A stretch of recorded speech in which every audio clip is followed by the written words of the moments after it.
नमस्कार, आप देख रहे हैं प्राइम टीवी और मैं हूं आपके साथ नंदिनी यादव। वक्त हो गया है उत्तर प्रदेश की बड़ी खबरों का रुख कर लेते हैं खबर की ओर। अयोध्या में हनुमानगढ़ी के महंत राजू दास अक्सर अपने विवादित बयानों को लेकर सुर्खियों में रहते हैं। इसी बीच महंत राजू दास ने एक बार फिर ऐसे बयान दिया है जिसको लेकर वो सुर्खियों में आ गए हैं। दरअसल वाराणसी की ज्ञानवापी परिसर का वैज्ञानिक सर्वे के बीच राजू दास ने कहा कि हम साफ साफ कहते हैं, अयोध्या समेत अभी तो 3 मंदिरों पर लड़ाई चल रही है, हमें काशी और मथुरा सौंप दीजिए, नहीं तो आने वाले दिनों में 30,000 मंदिरों पर हमारा दावा होगा, चाहे वो हमारा बौद्ध मठ हो या देव स्थान, हम जरूर लेंगे।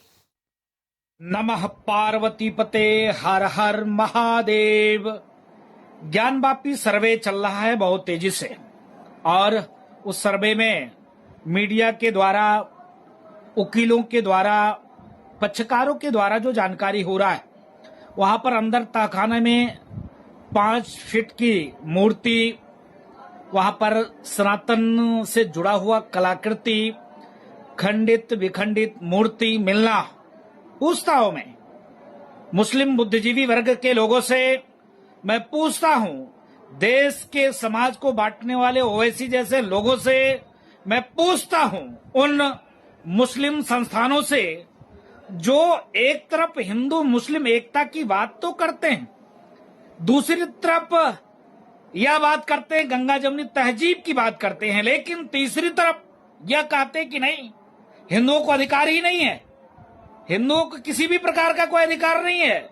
वर्ष बैंक का हवाला दे देना। अभी भी मैं आपको आगाह करता हूं, अभी तो 3 मंदिर का मामला है।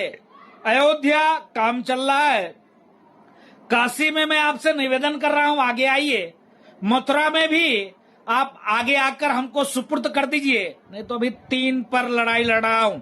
आने वाले दिनों में 30,000 मस्जिदों पर हमारा दावा होगा।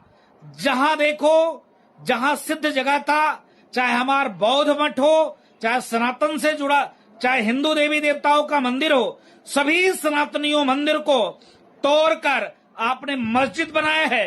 अभी भी कान खोलकर सुन लो मुस्लिम बुद्धिजीवी वर्ग के लोग, आप आगे आकर हमारे तीनों मंदिरों को, अब दोनों मंदिरों को सुपुर्द कर दो, नहीं तो 30,000 मंदिर हम संवैधानिक तरीके से लड़कर, चाहे वो हमारा बौद्ध मठ हो, चाहे हमारे देवालय हो, हम जरूर लेंगे।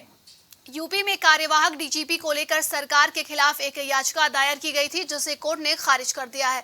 दरअसल याचिकाकर्ता की तरफ से कोर्ट में अवमानना याचिका दाखिल की गई थी। इस याचिका पर कोर्ट ने सुनवाई से मना करते हुए खारिज कर दिया। कोर्ट ने कहा कि नियुक्ति को चुनौती के लिए अलग से याचिका डालें।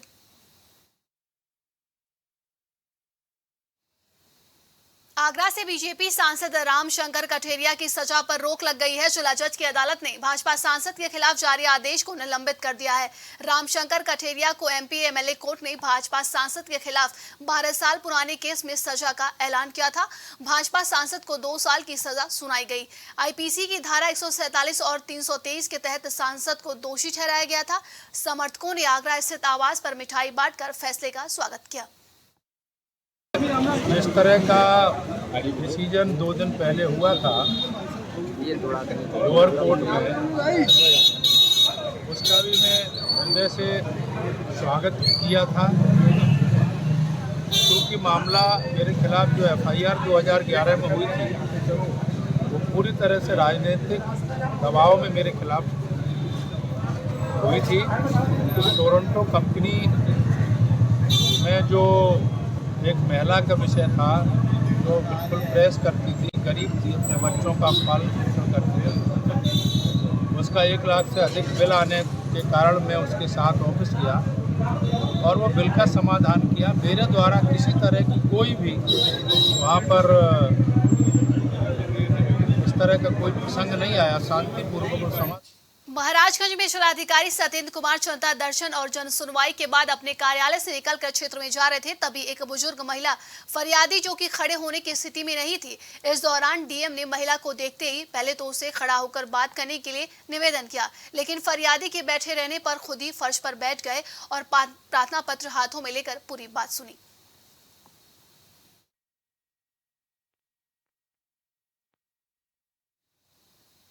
गाजियाबाद के इंदिरापुरम हैबिटेट सेंटर में गदर 2 मूवी का प्रमोशन करने के लिए सुपरस्टार सनी देओल, अमीषा पटेल और फिल्म में किरदार निभा रहे अन्य कलाकार पहुंचे, जहां गदर 2 मूवी के कलाकारों को देखने के लिए दर्शकों का हुजूम लग गया और सनी देओल, अमीषा पटेल जब मंच पर पहुंचे तो दर्शकों का उत्साह बढ़ गया। वहीं फिल्म के अभिनेताओं ने बताया कि गदर 2 मूवी बेहद शानदार मूवी है जो दर्शकों को बेहद पसंद आएगी। नहीं, अमरीश पुरी जी का रोल नहीं है ये अलग रोल है। अमरीश जी का वो सकीना के फादर थे, ये जनरल हामिद इकबाल पाकिस्तान का जनरल है, उसका रोल है। तो सर किस तरह देखते हैं पिक्चर को, उसका फर्स्ट पार्ट और सेकंड पार्ट सर? बहुत कमाल। मैं खुद ही, अगर मैं आपको सच बताऊं तो अगर मैं गदर ना कर रहा होता तो मैं भी गदर देखने के लिए ऐसे ही पागल हो रहा होता।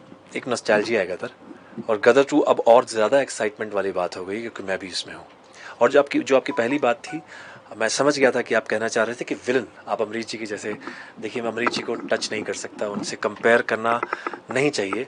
खुशी हो रही है कि कंपैरिजन हो रहा है, वैसे कंपैरिजन बराबर वालों के बीच होता है, वो कहाँ इतने ऊपर है और मेरा स्टार्ट है। मैं कोशिश ज़रूर कर रहा हूँ कि मैं अपना काम जो है 100% दे पाऊँ। आपने कुछ बचपन में देखा हो और वो आपको बहुत अच्छे से याद हो और फिर बड़े होने के बाद आप उसके सीक्वल का हिस्सा बने, तो आप इन अ वे अपना बचपन दोबारा जी लेते हैं। ये एक स्पेशल फिल्म है। स्पेशल सिर्फ इसलिए नहीं क्योंकि पहला वाला पार्ट बहुत सक्सेसफुल था, स्पेशल इसलिए क्योंकि इतने सालों में ऑडियंस ने इसको प्यार देना बंद नहीं किया। केबल टीवी पे, OTT प्लेटफॉर्म्स पे अभी भी देखी जाती है, गानों को पसंद किया जाता है, इमोशंस को सराहा जाता है, सीन्स में आंसू बहाए जाते हैं, साथ में गाना गाया जाता है, जब विलन की पिटाई होती है तो ताली बजाई जाती है। उसी जज्बे से हम गदर 2 लेके आए हैं। जिस चीज़ के लिए आपको गदर 1 पसंद थी, गदर 2 आपको उन्हीं बातों के लिए पसंद आएगी। उस पर आपका अधिकार ज़्यादा है, पब्लिक का अधिकार ज़्यादा है, मेरा अधिकार तो अब रहा ही नहीं, इतना ही है। मैं तो बस पब्लिक का सेवक हूँ, उसको कैसे भी सही करके प्रॉपरली बना के उन तक पेश कर रहा हूँ बस। सर पहली पिक्चर में भी दमदार आवाज़ और अब भी दमदार आवाज़, सनी देओल जी ने बहुत अच्छा रोल करा है, क्या कहेंगे उसको लेकर? सनी देओल है, वो तारा सिंह का किरदार कर रहे हैं, और तारा सिंह जो है ना, एक जैसे मार्वल की फिल्मों में सुपरमैन्स आते हैं, जैसे बड़े बड़े सुपर हीरोज आते हैं, तो तारा सिंह अपने आप में हिंदुस्तान का पहला सुपर हीरो है। नहीं, गदर के गाने तो हमेशा सुपर हिट हो चुके हैं, ऑलरेडी पहले से थे, हमेशा ते रहेंगे, वो तो हमेशा ही सुपर हिट। तो गदर के गाने इसलिए यूज़ किए गए कि तारा सिंह गाता था उन गानों को, तो तारा सिंह की ज़िंदगी की कहानी बचपन में आप जो गाते थे बड़े होकर भी वही गाएंगे। वो तारा सिंह और सकीना की ज़िंदगी के गाने थे और जीते के गाने थे, तो वो गानों को हमने आगे फॉरवर्ड किया है, वो वही किरदार है, वही गाएंगे। और इस मूवी के अंदर मेरा एक थोड़ा खूंखार करैक्टर है, अगर आप देखेंगे तो, और बहुत ही मज़ा आया, अमेजिंग एक्सपीरियंस रहा अनिल जी के साथ। और गदर 1 हमने देखी थी, हमने जीवन में कभी सोचा नहीं था कि हम गदर 2 के पार्ट होने वाले हैं, और वी आर लकी कि हम लोग गदर जैसी बिग फ्रेंचाइजी के पार्ट हैं और पब्लिक इंजॉय करने वाली है। जैसे पहले गदर को प्यार दिया था, और मैं उम्मीद करता हूँ गदर 2 को भी उतना ही जो है, क्योंकि इसमें भी वही इमोशन है, उतना ही प्यार मिलने वाला है, ऐसा मेरा मानना है। हमारे सनी पाजी, अमीषा पटेल जी और जी स्टूडियो के पूरे तमाम टीम थी, ठीक है, जाओ और लोग इतने थे कि बाहर भी उतना ही थे, बाहर चलो ड्राइवर साहब चलो, अंदर भी उतना ही लोग, बाहर भी उतना ही लोग। मजा आ गया, मुझे लगता है आप सब लोगों को भी बहुत मजा आया। हैबिटेट में पहुंचे फैंस से हम चलिए सीधे बातचीत करते हैं, आखिर कितनी देर से ये यहाँ पर इंतजार कर रहे हैं सनी देओल का, और क्या फिल्म को देखकर क्या लग रहा है? कितना समय हो गया इंतजार करते हुए? बहुत टाइम हो गया इसको, इतने टाइम से इंतजार कर रहे हैं, आज वो दिन आया है। घर क्यों नहीं चले जाते? घर क्यों चले? उसका फैन हूँ, इसका इंतजार कर रहा हूँ। इतना इंतजार कर रहे हैं, घर चले जाओ। तो सन्नी बाजी घर, अरे अपने घर चले जाओ भाई। अपने घर क्या करेंगे जाके, वहाँ तुम सब देखने को मिलेगी। अच्छा, तो ये तस्वीरें देखिए, लगातार पसीने में लथपथ होने के बावजूद भी इनका घर जाने का मन नहीं कर रहा है। महिलाएं हमारे साथ हैं, बात करेंगे। मैडम, कितना समय हो गया इंतजार करते हुए? 2 घंटे। 2 घंटे हो गए, अभी और टाइम लगने वाला है। मिल के जाएंगे, आपको पता है टाइम लग रहा है, देख के जाएंगे, अभी 2 घंटे और लगेंगे। कोई बात नहीं, देख के जाएंगे, इंतजार कर रहे हैं। फैन है। क्या लग रहा है गदर 2 को लेकर, किस तरीके का उत्साह है? कमाल, बहुत अच्छा। कोई डायलॉग याद है सनी देओल का?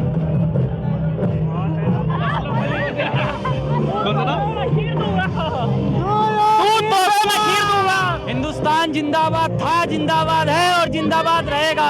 हम तो ये ये वो पब्लिक है, ये वो फैन है जो कि इतने पसीने के होने के बावजूद भी लगातार 2 घंटे से इंतजार कर रहे हैं और लगातार अभी भी समय लगने वाला है, उसके बावजूद भी घर जाने को तैयार नहीं है। गाजियाबाद के इंदिरापुरम हैबिटेट सेंटर में थोड़ी देर पहले ही यहाँ पर पहुँचने वाले हैं सनी देओल गदर 2 का प्रमोशन करने के लिए।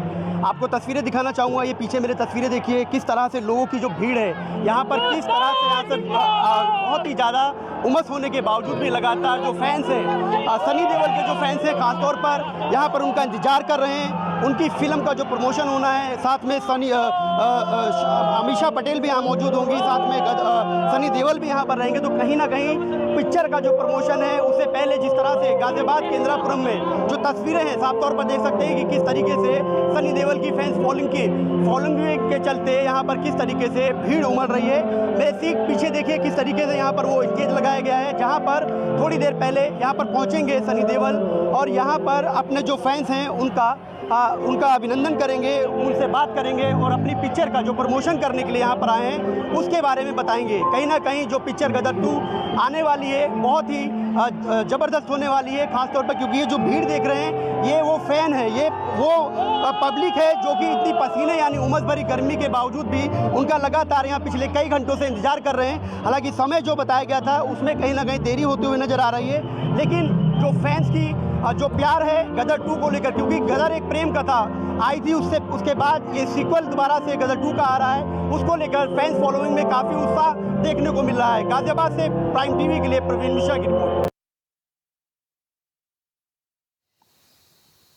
देवरिया के मदनपुर थाना क्षेत्र के ग्राम शेखटोला निवासी अशफाक अहमद ने अपने बेटे आफ्ताब के खाते से लगभग 26 लाख रुपए नौशाद और इमरान खान को कर्ज के रूप में दिए थे, जिसको लेकर पीड़ित के पिता ने कर्ज वापसी के लिए न्याय की गुहार लगाई। इस दौरान पीड़ित ने बताया कि पैसे मांगने पर मुझे मना किया जा रहा है और जान माल की धमकी भी दी जा रही है। कानपुर देहात में दर्जनों ग्रामीणों ने जिला मुख्यालय पहुंचकर मुख्य विकास अधिकारी से न्याय की गुहार लगाई है। इस दौरान ग्रामीणों ने मुख्य विकास अधिकारी को शिकायती पत्र देते हुए बीते दिनों हुई आवास योजना की जांच को लेकर सवाल खड़े किए और फिर से आवास योजना की जांच कराए जाने की मांग मुख्य विकास अधिकारी से की है। साथ ही साथ पात्र होने के बावजूद भी बीते दिनों में हुई जांच में अपात्र घोषित किए जाने का आरोप लगाया है। ग्राम प्रधान ने भी ग्रामीणों के साथ मिलकर सीडीओ से इस मामले की पुनः जांच कराए जाने की मांग की है। हरदोई में एक युवक ने धोखाधड़ी करके उसके मृतक भाई की संपत्ति पर कब्जा कर लिया, जिससे एसडीएम अरुणिमा श्रीवास्तव और 2 विद्यालयों के प्रधानाचार्य समेत कुल 8 लोगों के खिलाफ कोर्ट के आदेश पर मुकदमा दर्ज किया गया है। इस मामले में पुलिस ने मुकदमा दर्ज करके जांच शुरू कर दी है। की जमीन पर है ग्राम प्रधान जो है अवैध रूप से कब्जा किए हैं, इसकी शिकायत मिल रही है, उन्होंने उस पर फसल बोई थी, वो फसल भी काट ली है। इस संबंध में आपका क्या कहना है? देखिए, इस संबंध में आज हमें जांच प्राप्त हुई है, कार्रवाई की शिकायत आई है आज। इसकी जांच के लिए राजस्व टीम को तत्काल मौके पर भेजा जा रहा है। उनसे जैसे ही रिपोर्ट प्राप्त होती है, यदि दोषी पाए जाते हैं तो उनके विरुद्ध विधिक कार्रवाई की जाएगी।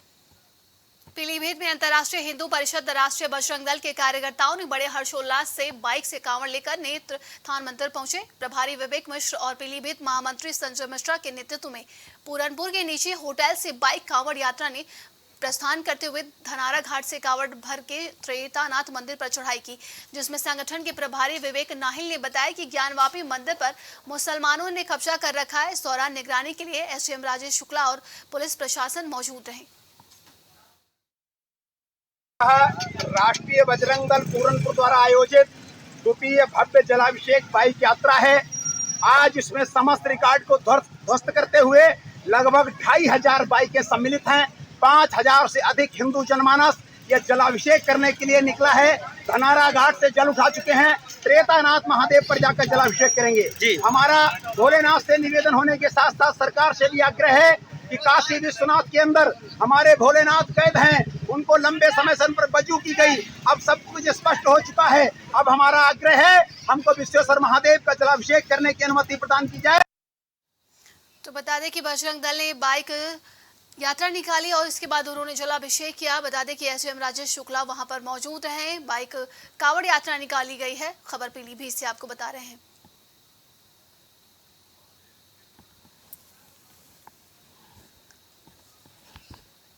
तो खबर पीलीभीत से है, जहां पर बजरंग दल ने बाइक से कांवड़ यात्रा निकाली और यात्रियों ने बता दें कि जलाभिषेक किया। वहीं पर बता दें कि एसडीएम समेत तमाम पुलिसकर्मी वहां पर मौजूद रहे।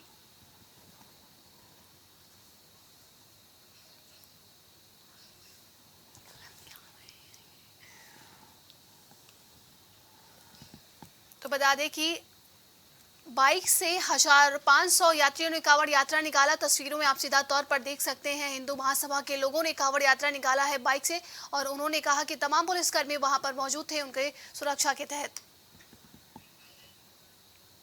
खबर रायबरेली के भदोखर थाना क्षेत्र की है, जहां योगी सरकार के लाख निर्देशों के बावजूद भी पुलिसकर्मी नहीं सुधर रहे। जनप्रतिनिधियों के साथ अभद्रता से नाराज ग्राम प्रधानों ने पुलिस अधीक्षक कार्यालय का घेराव किया। बता दें कि पुलिस की तानाशाही रवैया को लेकर एक मामले में सुलह समझौता कराने के लिए गए प्रधान से थाने की पुलिस ने अभद्रता की और गाली गलौज कर थाने में जमीन पर बिठा दिया, जिसको लेकर पूछताछ के लिए गए अन्य प्रधानों के साथ भी अभद्रता व बदसलूकी भी की गई। नए प्रधान हैं विपिन सिंह जी, उनके गांव का कोई विवाद था कोटे को लेकर, तो प्रधान जी समझौता कराने के लिए थाने गए, इनके साथ अभद्र व्यवहार किया गया और इनको ज़मीन पर बैठा दिया गया। उसके बाद में प्रधान हुए हैं गट्टू भाई, ये भी गए, इनके साथ भी अभद्रता की गई। पुलिस के इस रवैये को लेकर क्या मांग कर रहे हैं? आप कहाँ आए हैं? हम लोग एसपी ऑफिस आए हैं। कल भी हम लोग गए थे उनके आवास पर, तो मुलाकात नहीं हुई, तो आज हम लोग एसपी ऑफिस आए हैं। हम लोग एसपी ऑफिस अभी एसपी साहब से मुलाकात भी हो गई है, उन्होंने कार्रवाई करने के लिए आश्वासन दिया है। भदोखर थाना क्षेत्र में एक एसआई हैं प्रकाश पांडे जी, जिनके द्वारा हम लोगों को बहुत प्रताड़ित किया गया। कल एक थोड़ा सा मामला था, उसमें उन्होंने पैसा वैसा मांग किया। उसके बाद हमारे भाई मित्र विपिन सिंह प्रधान प्रतिनिधि सनही को बेइज्जत करके जमीन में बैठाया, उनका मोबाइल जमा करवा लिया, जिसका हम लोग यहाँ शिकायत करने यहाँ आए हैं। एसपी हरदोई में शराब पीकर उत्पात मचाने का एक वीडियो वायरल हो रहा है, जिसमें शराब ठेका के सामने शराब पीकर शराबियों ने जमकर उत्पात मचाया है। फिर दो गुटों ने शराब पीकर नशे में होने के बाद लाठी डंडों से मारपीट की। वीडियो वायरल होने के बाद पुलिस युवकों की तलाश में जुटी हुई है। फिलहाल वीडियो वायरल होने के बाद लोगों में हड़कंप मच गया है। ये थाना शाहबाद में एक मारपीट का वीडियो वायरल हो रहा है। इसमें दोनों पक्षों को चिन्हित कर लिया गया है और निरोधात्मक कार्रवाई की गई है। ये रात का वीडियो है, जिसमें दिखाई पड़ रहा है कि कुछ लड़कों द्वारा संभवतः शराब पी के मारपीट की जा रही है।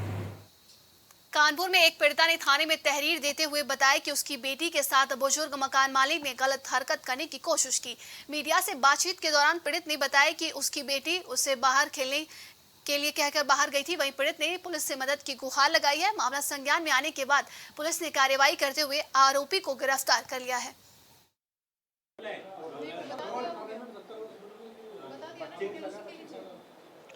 थाना 12 पे कल दिनांक 6 अगस्त को रात्रि में एक वादी के द्वारा तहरीर दिया गया। तहरीर में उनके द्वारा बताया गया कि उनकी पुत्री के साथ उनके मकान मालिक ने कुछ गंदी हरकत की है और उसके आधार पे थाना 12 पे 354 और पॉक्सो एक्ट के तहत मुकदमा पंजीकृत कर लिया गया है।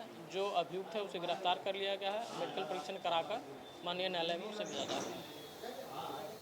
अब खबर फरीदाबाद से है, जहां हथियार के बल पर एक ही रात में अलग अलग इलाकों में लूट की 3 वारदातों का अंजाम देने वाले 3 आरोपियों को फरीदाबाद क्राइम ब्रांच की टीम ने गिरफ्तार करने में सफलता हासिल की है। इस दौरान क्राइम ब्रांच की टीम ने बताया कि आरोपी उत्तर प्रदेश के अलीगढ़ जिले के रहने वाले हैं, जबकि इस वारदात में कुल 4 आरोपी थे, जिनमें से एक की लूट की वारदात को अंजाम देने के बाद हत्या हो चुकी है। एक ही रात में 3 लूट की घटनाएं हुई थी, जिस संबंध में 3 अलग अलग एफआईआर दर्ज की गई थी। एक घटना दयालपुर की थी, जिस संबंध में एफआईआर नंबर 261 सदर बल्लभगढ़ पुलिस स्टेशन में दर्ज की गई थी। एक दूसरी जो वारदात थी वो डब्बा पाली रोड पे थी, जिस संबंध में डब्बा पुलिस स्टेशन में एफआईआर दर्ज की गई थी। और जो तीसरी घटना थी उसी रात की सेक्टर 58 पुलिस स्टेशन के एरिया की थी, जिस संबंध में तीसरी एफआईआर दर्ज की गई थी। और इस संबंध में इन्वेस्टिगेशन लगातार जारी थी। और जो हमारी क्राइम ब्रांच सेक्टर 48 की टीम है, जिसके सब इंस्पेक्टर राकेश इंचार्ज हैं, वो टीम इस पे काम कर रही थी। तथा टीम ने बहुत जल्दी इस वारदात को सुलझाते हुए 31 तारीख को इस वारदात में जो शामिल थे युवक, उनमें से एक युवक अतुल, जो टप्पल अलीगढ़ का रहने वाला है, उसे सेक्टर 21 से गिरफ्तार किया था। तथा उसी से पूछताछ करते हुए उसके जो अन्य साथी थे, जो दूसरा युवक है जिसका नाम, दूसरे युवक का नाम भी अतुल है, वो तथा उसका जो तीसरा साथी था सौरभ, इन दोनों को भी अगले दिन 1 तारीख को 1 अगस्त को गिरफ्तार किया गया था। और इस वारदात में जो प्रयोग की गई थी मोटरसाइकिल, वो बरामद की गई है तथा जिन जिन लोगों से लूट की वारदात के अंदर जो सामान लूटा गया था, जो कैश था या मोबाइल फ़ोन्स थे या बाइक थी, वो बरामद किए गए। कानपुर में पुलिस ने एक फर्जी अपहरण का खुलासा किया। इस नाटकीय अपहरण का मुख्य किरदार निभाने वाला कोई और नहीं बल्कि जिसका अपहरण हुआ वही छात्रा इस पूरी कहानी की सूत्रधार निकली, जिसने अपने प्रेमी के साथ मिलकर अपने ही फर्जी अपहरण की साजिश रच डाली और अपने पिता से अपहरण के लिए 10 लाख रुपए की फिरौती भी मांगी। पीड़ित पिता ने इस घटना की सूचना पुलिस को दी। पुलिस ने मामले को गंभीरता से लेते हुए इस अपहरण का खुलासा करने के लिए पुलिस की 10 टीमें लगा दी, जिसके बाद पुलिस ने प्रेमी प्रेमिका को बस्ती रेलवे स्टेशन से गिरफ्तार कर लिया। 2023 को थाना बारा पे एक वादी के द्वारा तहरीर दिया गया। तहरीर में उनके द्वारा बताया गया कि उनकी पुत्री दवा लेने के लिए और अपने एक दोस्त से मिलने के लिए घर से गई थी। 2-2.5 घंटे के बाद में जब वो वापस नहीं आई तो उनके पिता के द्वारा थाना बारा पर एक तहरीर दिया गया। उस तहरीर के आधार पर थाना बारा पर 364 IPC का एक मुकदमा पंजीकृत किया गया। मुकदमा पंजीकृत करने के बाद में पुलिस के सभी अधिकारी मौके पर गए, उनके परिजन से बातचीत की गई, घटनास्थल को देखा गया। घटनास्थल देखने के बाद में हमारी उसमें जो टीमें लगी और टीम लगने के बाद में सार्थक प्रयास करने के बाद में आज जो है उसकी गिरफ्तारी कर ली गई है। खबर झांसी के बड़ा गांव थाना क्षेत्र के जहां चोरों ने हनुमान मंदिर में ही अपना हाथ साफ किया है। बता दें कि हनुमान मंदिर में रखे दान पात्र को चोर उठाकर ले गए। वहीं चोरी की ये घटना CCTV कैमरे में कैद हो गई। वहीं आसपास के लोगों का कहना है कि हनुमान मंदिर और उसके आसपास का इलाका हमेशा गुलजार बना रहता है। रात्रि समय में भी लोगों का आवागमन यहाँ से हमेशा होता रहता है। उसके बावजूद भी मंदिर के अंदर से चोरी की ये घटना कहीं न कहीं पुलिस प्रशासन के ऊपर सवालिया निशान खड़ा करती है। रायबरेली में पुरुषों के साथ साथ चोरी की घटनाओं में महिलाओं की भागीदारी बढ़ रही है। 3 महिलाओं ने दुकान से मोबाइल फोन चोरी कर ली। इस दौरान दुकानदार मोबाइल दिखाकर वापस रखने में व्यस्त हो गया। इसी बीच मोबाइल को महिला ने चुरा लिया था, जिसकी पूरी घटना CCTV कैमरे में कैद हो गई। यह मामला डीह थाने के परशेदपुर कस्बे का है। आज के लिए उत्तर प्रदेश की खबरों में बस इतना ही। देश दुनिया की तमाम खबरों के लिए देखते रहिए प्राइम TV। नमस्कार।